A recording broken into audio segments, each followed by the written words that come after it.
ગુજરાત ભાજપના પ્રમુખ બદલાઈ રહ્યા છે, તેમની હવે ઘડીઓ ગણાઈ રહી છે અને નવા પાર્ટી પ્રમુખને પોખવા માટે કાર્યકરો તૈયાર છે। તેવી જ રીતના મંત્રીમંડળમાં પણ મંત્રી થવા માટે કેટલાય ધારાસભ્યોએ નવા કપડાં સીવડાવી લીધા છે। બસ મંત્રીમંડળનું વિસ્તરણ આવનાર સમયમાં થઈ રહ્યું છે, કારણ કે હવે કમુરતા ઓસરી રહ્યા છે। આ સરકારને 2 વર્ષ પૂર્ણ થઈ ચૂક્યા છે। બધા જ રાહ જોઈ રહ્યા છે કે મારો નંબર ક્યારે લાગશે। વૈષ્ણવજન તો તેને કહીએ જે પીડ પરાઈ જાનાને રે।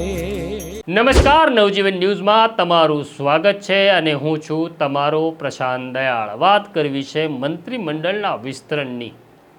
આપણે તો મંત્રીમંડળનું વિસ્તરણ ક્યારે થશે તેની ચર્ચાઓ તો સતત કરતા રહીએ છીએ, પણ જેઓ ચૂંટાયેલા છે, જેમને હાઈકમાન્ડે વચન આપ્યું હતું કે અમે તમને મંત્રી બનાવીશું, ભાજપે એવા ધારાસભ્યોને વચન આપ્યું હતું જેઓ કોંગ્રેસને ટાટા બાય બાય કહી પોતાની માતૃ સંસ્થાને છોડી, માતૃ સંસ્થાને ત્યાગ કરી, બલિદાન આપી ભાજપમાં આવ્યા। એવા નેતાઓ પણ છે કે જેમને ભાજપમાં આવવાની ફરજ પડી, તેમને પણ એવું કહેવામાં આવ્યું હતું કે અમે તમને મંત્રી બનાવીશું। 2 વર્ષથી બિચારા રાહ જોઈ રહ્યા છે।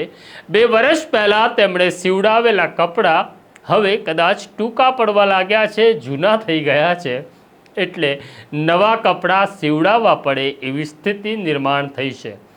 અમારા સૂત્રો એવું કહે છે કે દિલ્હીએ હવે આ આખી કવાયત શરૂ કરી છે કે મંત્રીમંડળનું વિસ્તરણ અનિવાર્ય છે, કારણ કે 2 વર્ષનો ગાળો થઈ ગયો છે। પેલી લાલીપોપ જે લટકાવી હતી, ગાજર જે લટકાવ્યું હતું કે તમને મંત્રી બનાવીશું, હવે ગાજર પણ સુકાઈ ગયું છે, નવું ગાજર આપી શકાય તેમ નથી, એટલે ચાલો મંત્રીમંડળનું વિસ્તરણ કરીએ। અત્યારે જે મંત્રીમંડળ છે, જેમાં મુખ્યમંત્રી પાસે સૌથી વધારે ખાતા છે, દાદા થાકી જાય એટલું કામ કરવું પડે છે। મુખ્યમંત્રી પાસે 13થી વધારે મહત્વના ખાતા છે, જેમાં મહેસૂલ છે, બંદર છે, શહેરી વિકાસ છે। આવા મહત્વના ખાતા દાદા સંભાળી રહ્યા છે। દાદા પણ ઈચ્છી રહ્યા છે કે જો મંત્રીમંડળનું વિસ્તરણ થાય તો મારો ભાર પણ હળવો થાય, કારણ કે દાદા ભાર લઈને ફરી શકતા નથી, એટલે મંત્રીમંડળનું વિસ્તરણ થવાનું જ છે એવું અમને દિલ્હીથી સમાચાર મળી રહ્યા છે। કેટલાક મંત્રીઓની બાદબાકી થશે। હવે પરીક્ષા થશે કે તમે તમારા ખાતામાં કેટલા સફળ કે નિષ્ફળ છો, તેના આધારે કેટલાકની બાદબાકી થશે।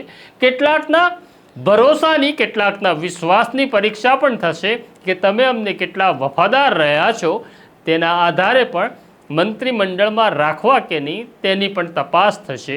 કેટલાકને પાસ થયા છે એવા લોકોને બઢતી સાથે કેબિનેટ મંત્રી પણ બનાવવામાં આવશે અને નવાઓને ફરી મંત્રીમંડળમાં સામેલ કરવામાં આવશે।